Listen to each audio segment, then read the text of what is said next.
One of my demands in the world is that what would it be like if we lived in a world with no judgment?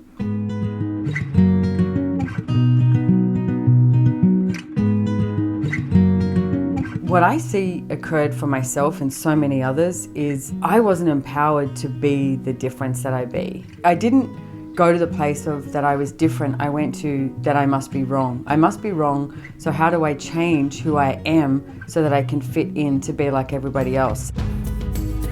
My father was actually really cool. He got me. He knew who I was and he was always telling me to choose my life. He never ever told me what I should do. He always asked me questions and gave me choice. And now I get how empowering that is to actually give the people in your life choice.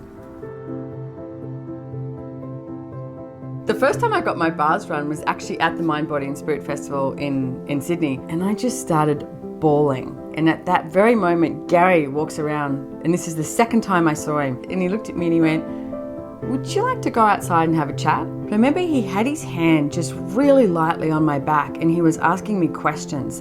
And what I get now that he was doing was asking me questions so that I could have more clarity on what I was choosing with my life.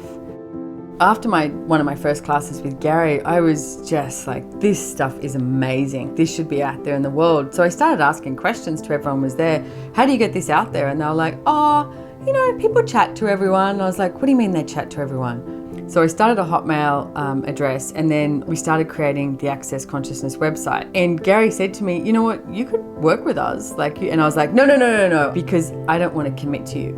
And I finally got to this stage where I was like, oh, doesn't mean that I'm committed for life. I get to choose every day. To me, facilitating is about being so present and being willing to follow the energy and just go with what is, whatever occurs. I ask for change all the time. I see a lot of people ask for change, and yet when it shows up, you start to freak out and think, can I actually handle this much change? I'm here to tell you, you can. I have.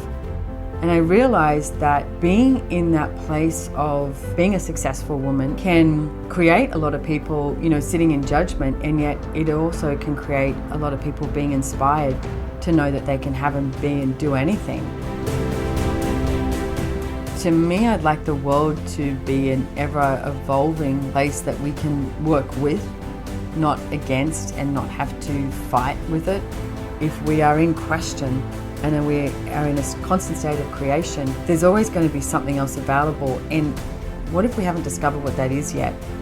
And part of the journey of consciousness is discovering what next.